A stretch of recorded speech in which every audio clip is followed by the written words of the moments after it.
ఎడారిలో సెలయేర్లు. ఫిబ్రవరి 13. ఆ కొండ ప్రాంతము మీదే.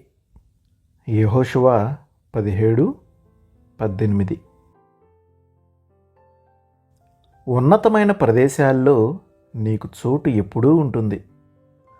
లోయ ప్రాంతాల్లో కనానీయులు ఉన్నప్పుడు, నిన్ను వాళ్ళు తమ ఇనుప రథాలతో అడ్డగించినప్పుడు కొండలపైకి వెళ్ళండి. ఎత్తైన ప్రదేశాలను ఆక్రమించుకోండి. దేవుని కోసం నువ్విక పని చేయలేని సమయం వచ్చేస్తే పనిచేసే వాళ్ళ కోసం ప్రార్థన చెయ్యి.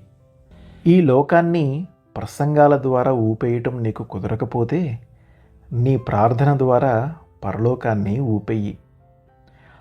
పల్లపు భూముల్లో నీ ఉపయోగం లేకపోతే, సేవకు తగిన బలం, ఆర్థిక సహాయం లేకపోతే నీ చురుకుతనం పైవాటిల్లో పరలోకంపై ప్రయోగించు.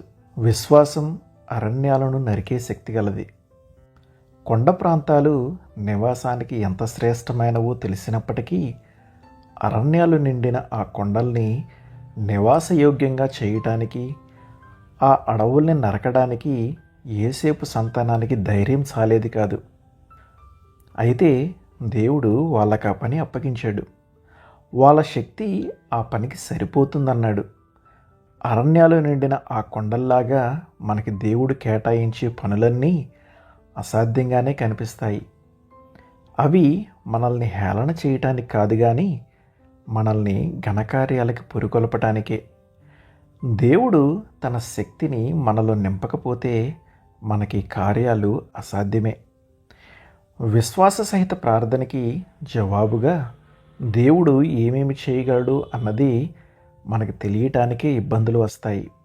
లోయలలో నువ్వు ఉండలేకపోతున్నావా? కొండల్లోకి వెళ్ళి నివసించు. బండరాళ్ళల్లో నుండి కొండతేనె సంపాదించుకో. అరణ్యాలు కప్పిన కొండ చర్యలను సస్యశ్యామలం చేసుకో. మనం దాటలేమనే నదులున్నాయా? తొలసలేమని వదిలేసిన పర్వతాలున్నాయా? అసాధ్యమనుకున్న పనుల్నే మనం చేపట్టేది, చేయలేమన్న వాటినే మేము చేసేది.